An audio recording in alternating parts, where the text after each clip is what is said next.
As if this room wasn't beige enough, I added a nice little beige tablecloth to just tie it all together. Hey everybody, welcome back to my frickin' channel. I'm here. I'm going to be potting up some plant friends, and I thought that it would be fun to show you how I do it once again, but also there's this thing on YouTube called a tag. If you have a boyfriend, there's the boyfriend tag. If you've got a husband, there's the husband tag. There's the, I don't know, maybe those are the only tags that exist. But I looked up this thing called the plant tag or the houseplant tag, and someone made a video about it. So I'm going to link her video down below so I apply credit wherever credit is due. And then I'm going to freaking take her questions and answer them. So here we go. Oh, but the challenge here is I'm answering them while I'm repotting and explaining all of my goodies. Before I get into anything, I'm going to explain my spread, what I've got going on here. So, water for me, stay hydrated. There's this meme that says that humans are basically just houseplants with more complicated emotions. I feel that on a very deep, dark level.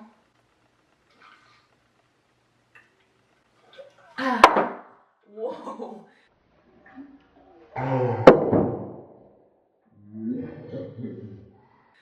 It's fine.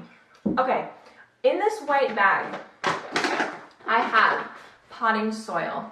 I just use basic Miracle Grow potting soil. I got a huge bag of it a few months ago when I was working on my Enjoy Pothos experiment, and which is actually doing quite well. I'm thinking about doing an update. I'm gonna give it a few more weeks though. Anyway, so I have some potting soil in here. I've brought it over to Daniel's house because the plants that I'm repotting are going to continue to live here. So it just doesn't make sense for me to take them to my house, repot them, and then bring them back here. So I brought the goodies with me, and it's a good thing that Daniel's not here because he would walk into this room and be like, I don't want to marry you anymore because I've got my plant stuff here, I've got a big pile of laundry over there, and I've got my sewing stuff right behind you that is, thank God, out of the frame. Anyway, so I have that potting mix. I have my perlite in this cute little vase because I have my life together. And then I have my horticultural charcoal, which is so essential to me when I'm potting. I know that a lot of people will use stuff to add drainage like pumice or orchid bark, and I would love to try that out someday, but I'm going to use these up first before I go out and buy all new products because my mix is actually doing quite well for my plants. So I'm just going to keep doing what works, and then once this runs out, I will try out another mix. These are all the pots that I'm going to be using. Actually, probably won't be using all of them. I also have this cutie that There's my garden gloves. Wow. I have been telling myself that I need to stop wearing my ring while I do this because God knows what they find when I get it cleaned, but wow. Potting gloves. I feel like such a nerd when I wear these, but this keeps my hands like not absolutely disgusting. Sometimes plant dust still gets through, but for the most part, we're good. If I'm going to use this, I definitely need to poke holes in the bottom. I wasn't doing that before, like I would just put rocks. And you know what? A lot of people like to say that, this is blocking my thing. A lot of people like to say that it's better than nothing to add rocks to the bottom of your pots without drainage, but I would venture to say that it's not even better than nothing. I think that you might as well do nothing because the water, especially the way that I water, like I dump water on my plants. I cannot water to the full effect if I don't have drainage in my pots. It just doesn't work for me.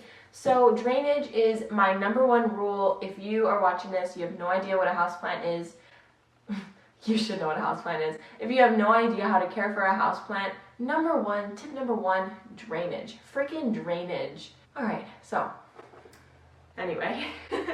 Alright, so I have the plants that I'm going to be working with today. I have a Sansevieria Bantal Sensation, And I have severely neglected this plant, like bad, because I bought it from someone online, and it turns out that they are just not a very nice person, and I felt kind of icky about the plant for a long time. So when it was on a shelf, and then the shelf fell, and then the pot went, and then ever since then I just took the plant and put it in water, and I've just been ignoring it because I'm like, oh, I feel icky about this plant. But I need to get over that because this is a really cool plant, and I haven't been able to find one in person for a decent price. So I have 3 big pieces of Bantal Sensation, and I need to pot those up, so I'm going to leave those out. And it was in this jar here. This is not a jar. Don't smell that. Oh my god, what? I was not expecting that. I'm just going to put that out. I can't even explain that. Anyway, I have this begonia. I don't remember what kind it is. Someone put it in the comments below. Like, I'm thinking like begonia immaculata. Ooh. Anyway, I'll put it on the screen if I remember. But it started flowering, which is so cute and fun and just beautiful. And it's growing some roots, and I think that it is time that I pot it up. So here's that one. Next thing that I'm for sure potting is this spider plant. This has been ready to pot basically since I got it, and I don't know how it'll react to soil now because it is like loving this water. But spider plants are so fun and easy. I think I'm going to give this to my mom after I pot it up. So there's this one. And then my prayer plant cutting has roots on both pieces now, so it is ready to go. It also has a new leaf that it's putting out, which is so cool. And if my pots allow, I'm not sure if I'll even have space for this one, but I'm thinking that I'm wanting to repot my string of hearts, although I might wait a little bit longer so it can acclimate to the house.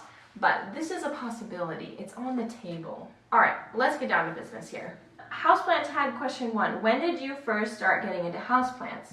So I lived a majority of my life absolutely plant blind, not having a clue. I always grew up around outdoor plants, like all the time. My family had a lot of outdoor plants. They were always a big part of our family life, or you know, whatever. And I can't do this and talk at the same time. Like, that's so difficult. I had some succulents that I started off with, and they died, and I was like, what? A year or so later, I tried with basil because I had just come back from a trip to Italy, and I was so obsessed with basil, and so I wanted to get some to cook with. So I got a little basil plant from my grocery store, and it just took off for me. Like, it went nuts, and I was so freaking excited. Like, I started looking up how to care for basil, how to care for other plants that I was looking into. I started following some people on Instagram, and that is pretty much where it started. Like, so that was February, March-ish of 2018. So it's been about a year, which is crazy because I feel like I have so many plants now, and if 1 year ago me saw me now, she would be like, girlfriend, what are you doing? I'm proud of you, but what are you doing? So that's exciting. Okay, so I just added some perlite into the soil, especially for this guy. You don't, for Sansevieria and really like cactusy whatever plants, Sansevieria is not a cactus, but it needs really well draining soil. So anything that you can add to make the soil well draining, and by well draining I mean when you water it, the water just goes straight through, and that is when the soil is broken up, when it's not when it's like hard as a rock, because sometimes if your soil, if you haven't watered in a while, it'll get like hard as a rock and the water will just fall out the sides. I mean when you've aerated your soil, so you've moved around the soil so it's not rock hard, and then you water it, the water should just fall right through and evenly moisturize everything. Yeah, you definitely don't want your water to be like, you don't want your plant to be sitting in like an inch of water and it take forever for it to drain. So to add more drainage, I am taking a handful of this charcoal. Those are 2 handfuls. I see people online have like a recipe. I don't really have a recipe. I just like eyeball it pretty much, which is not helpful for anybody, but maybe it's helpful to know that it doesn't have to be this like crazy 1 part this, 2 parts that. Like, if it drains, right? So that's at least in my experience. And all of my plants are like pretty easy plants. I don't have anything that's super difficult. From that point, after I got the basil plant, I started researching other plants, and then I would go to the grocery store and see if I could find hot deals, which I did. I found my big burgundy rubber tree and a few other plants that I have since sold in a desperate moment because I needed some money. College life. Okay, my oldest houseplant. My oldest houseplant is the burgundy rubber tree, and that was one of the first plants I just talked about. I just went to the grocery store and nabbed a bunch. Okay, next question. What was the first plant to really kickstart your collection? You know, it was not the burgundy rubber tree, because though the plant survived, it's still surviving under my care. It was very anticlimactic. Like, it took a really long time for new growth to come, and so if you're a new plant parent, you want that instant gratification, and I was not getting that. So honestly, I would say that basil was that instant gratification plant for me, because it was so easy to propagate, like incredibly easy to propagate, and just a really all-around stand-up plant. It smells good, and like, I had it in my bathroom, surprisingly enough, in an east-facing window. Gotta love those east-facing windows. And it just loved its life. It grew like crazy, so it was so cool to watch that. Oh my god, something just came up from somewhere. I mean, from the soil. Nice, Becca. What plants do you struggle to keep alive? Okay, well, I have not... well, I don't know how to answer this. I don't buy plants that I know that I can't keep alive, so there's only been like a few plants that I've killed, and actually that's not true. There's been a lot of plants that I've killed, but a lot of them were just, I don't know how to explain it. Maybe because I just like lost the fire for that plant, or, but anyway, the one plant that I just know for sure that I would kill is a calathea, like any kind of calathea, which is ironic because I am potting up a prayer plant, but I just don't have the energy to create the conditions that they need in my home. Like, a lot of people who have a lot of calathea have, you know, multiple, what are they, humidifiers in their home, and to be honest with you, I am just not willing to do that. I just know that that's not something that I'm willing to do. So I have a tiny humidifier. I would consider getting a bigger one, but as far as like monitoring the humidity levels in my house like constantly so that my calatheas don't get brown tips and then still get brown tips because that's just what they do, I think that that would be really frustrating for me. Okay, first plant done. But I'm learning, I just bought a bunch of Hoyas. Terracotta is not good for Hoyas, and there's this huge online debate about it, but I think that I'm just gonna err on the side of not using terracotta for my Hoyas, because just so the reason is that the roots kind of like get inside of the porous clay of the what is this, terracotta. When you go to repot it, it kind of rips the roots and can damage them. That is the word on the street. I have never like owned a Hoya long enough to know that, but I just have been seeing that online on YouTube a lot lately, so I just thought maybe if you didn't hear that before, that is why people don't suggest terracotta for Hoyas. What is the biggest mistake you've made with a plant? Oh, I can answer this pretty easily.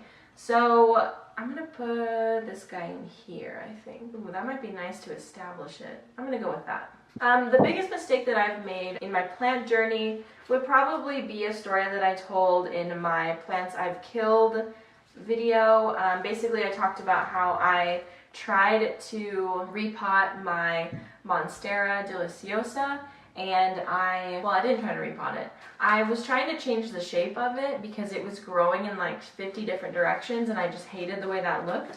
So I just cut up the plant, and like as if I was propagating it. Did not even consider that it was winter and that it might have a difficult time growing roots without being in water first. And basically the plant died really fast, and I was so shocked as to why that could have happened. And then I realized, oh my God, Becca, you just shoved the fresh cuts back in soil and expected it to grow. Sometimes that works, but definitely does not work for me. So that was a really big fail. And I've learned a lot from that experience because I lost a big plant that I really loved. So that was really sad. What is the most expensive plant you've ever bought, and is it still alive? The most expensive?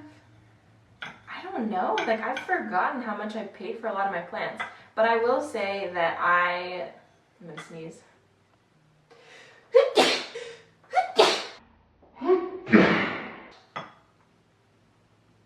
Okay, we're done. But I will say that I did some damage on my account this last week buying some plants. I think the most I've ever spent on a plant was like $30, to be honest with you. And that was a Craigslist find, my Monstera, my big Monstera now. Maybe I've spent like $40 on a plant before.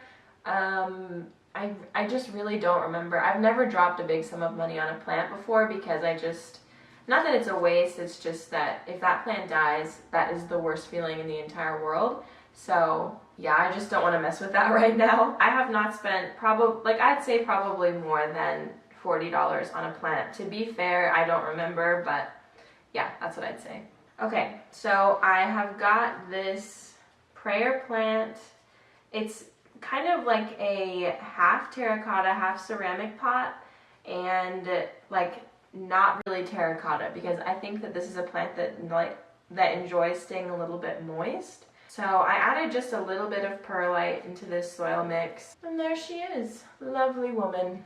Do you have a certain variety or genus that you are drawn to?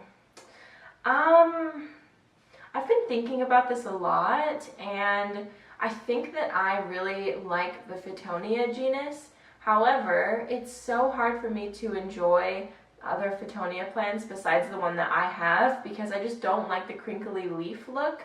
So I have to say that I don't know, because I don't think that I'm far enough in my plant journey to figure out which one like really does it for me. I think that the Monstera family is really cool. That's not like a genus, but I think that the Monstera family is really cool, like all the different kinds. I think that the Sansevieria family is really cool. I don't have a ton of them, but I mean, they're just such a great and easy plant. So I am drawn to the plants that are easier to take care of, yet are still so beautiful. I've never been a person that's like, oh, how rare is the plant? Okay, if it's rare enough, then I'll get it. Because it doesn't really matter to me how rare a plant is. I will say I have gotten into rare plants more recently, but that doesn't mean that I don't enjoy a spider plant or a snake plant as much as I did before. I still think those plants are really awesome. So yeah, that's what I think. I am thinking about my next move here. I think that I'm gonna put these spider babies in this pot, and then I'm gonna put these begonia cuttings in this pot. I have never had a begonia before. I think the begonias are a really cool plant family. I don't know anything about them besides the fact that they're cool, but there are people who are very, very passionate about begonias, and I respect that like crazy. There are people who are passionate about peperomias, and I just think with where I live, there is not a big population of either of those plants. Like, it's really difficult to find a good peperomia in stores here, or a good begonia. We're nearing the end of the repotting, and I have not answered all these questions. Do you also garden outdoors? If so, edibles like herbs, fruits, veg, or flowers? So I wouldn't say that I garden outdoors. That feels like a really, that feels like a big committal statement. I need to trim this stem. Okay, I wouldn't say that I am an outdoor gardener. Do I have outdoor plants? Yes. Am I like obsessed with them and think about it all year, how I'm gonna like plant them this year? No, I don't. Okay, my camera just turned off, I think because it was recording for so long and it was like, I don't think that I'm supposed to be doing this anymore. My mom does outdoor gardening, my grandmas do outdoor gardening. I sometimes will help, and I do like to keep flowers in my front yard or patio, whatever it is that I have available at that time. What is the coolest plant in your current collection? Okay, the coolest plant that I think that I have is for sure my variegated syngonium. I was not expecting to find it in California. It wasn't on my wish list because I was like, how could that even be possible to find that? That is such a cool plant. I don't know anyone that has it, and if you do have it, let's talk about it because I need some care advice. And also I have a Hoya compacta variegata, and I think that's a really cool plant too, and those are both plants that I have gotten recently. So my collection wasn't that cool until like 2 days ago. Now it's really cool. I have this really horrible habit of overfilling my pots so that when I go to water them, they just overflow. And it's so annoying. Every single time I'm like, oh, Becca, why'd you do this again? Man, this is such a big plant. Wow. Okay, here we go. The begonia is potted up. Spider plants like well-draining soil, so I'm just gonna like hit this up. I feel like a bartender, like I could never be a bartender. There's way too much to think about at once. Although I think that making drinks is really fun. I'm not much of an alcohol person in general, and it's not because I'm against it. I'll have a drink, but it just tastes so bad. Like I feel like a kid because I still hate the taste of alcohol. Oh, I have questions to be doing. I'm getting so sidetracked. There's only one left. Okay, cool. What is the #1 plant you want in your collection but haven't acquired yet? Oh, okay, I have 2 that I can think of right now. I love Calathea orbifolia. As I said before, I'm not like the biggest fan of Calatheas in general, but I would turn for Calathea orbifolia. Literally the most gorgeous plant ever. Also, I would love to have a variegated monstera. And variegated monsteras are really expensive. I feel like they're becoming like more and more accessible, but the price has not dropped. So I mean accessible by there's more of them out there, but they're certainly still like $100 or more for like 2 leaves. So variegated monstera is like #1 for me right now because I know that I can take care of monsteras. So if I was to get a wish list plant, it would probably be that one. Maybe if one just kind of fell into my lap or someone gave me a cutting, or I paid for a cutting and it wasn't $180. I think that is all I'm gonna do today for repotting. Here is the spider plant. I'm gonna give this to my mom next time I see her, which might be this weekend because this weekend is my birthday on Sunday, March 31st. So that is all I've got today. I do hope that you enjoyed listening to me chat it up and repotting some plants. If you enjoyed this video, there's definitely more plant content to come, and I will see you in the next one. Bye!